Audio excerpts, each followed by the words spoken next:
Christine De La Peña, reporting for Historical Sociology. Historical sociology is a branch of sociology focusing on how societies develop through history.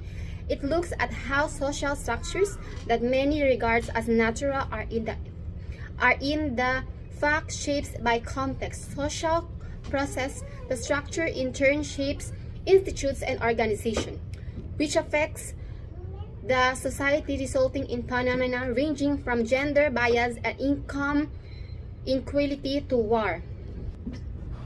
So the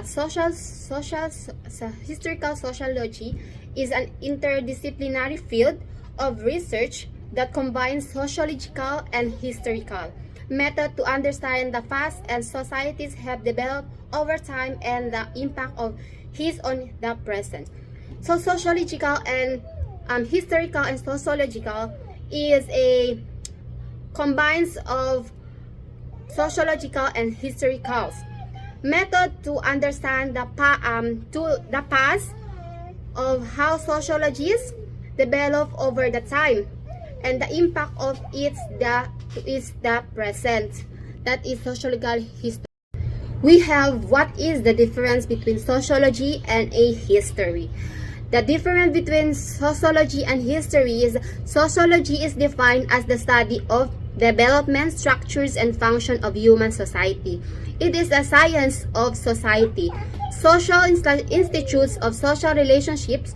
Sociology extremes the dynamics of the constituent parts of the society, like community, population, gender, race, age, and groups. The history, the study of a series of events in the past, particularly focusing on human affairs in called history. History is studied from written records and focuses on the society and social affairs of the past. History is something that helps us make sense of the current society by relating to the past. So we have differences between sociology and history. We all know that sociology is the study of developing structures of humans' factions.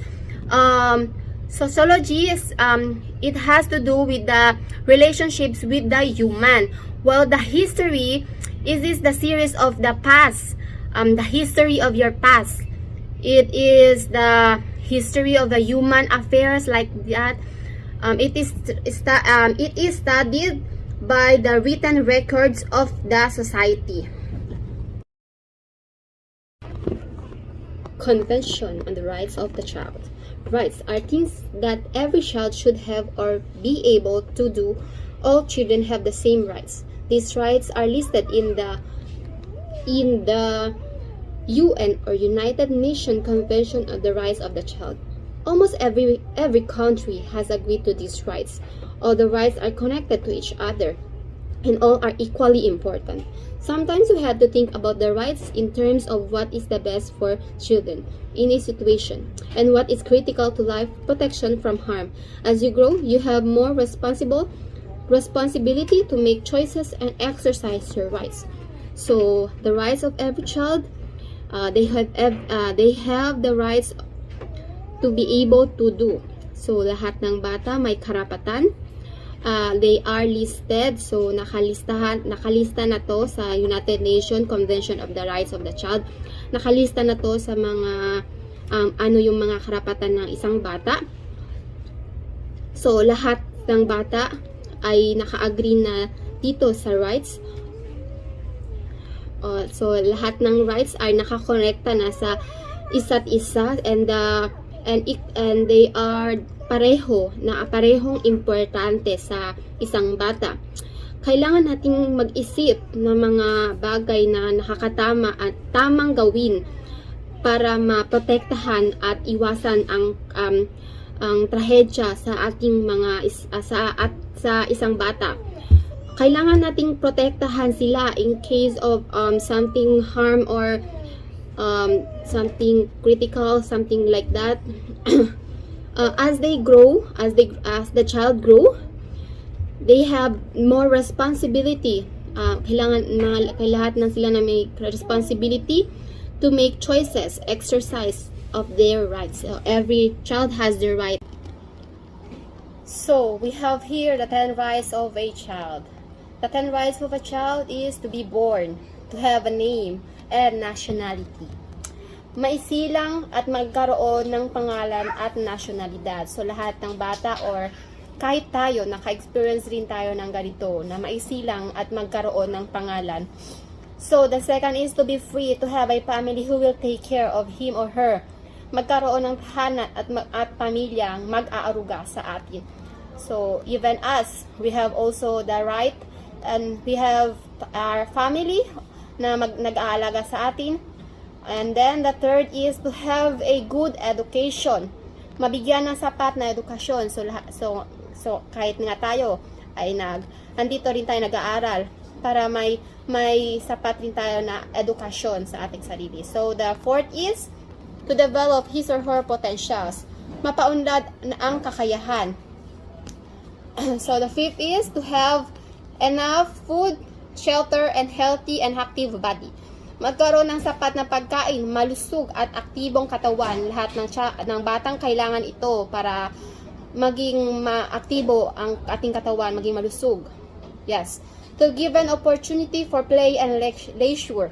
Mabigyan ng pagkakataong makapaglaro at makapaglibang. So lahat ng bata, even tayo nakapag-experience tayo maglaro. And then the next is to give them protections against child abuse, danger, or violence brought by war and conflict.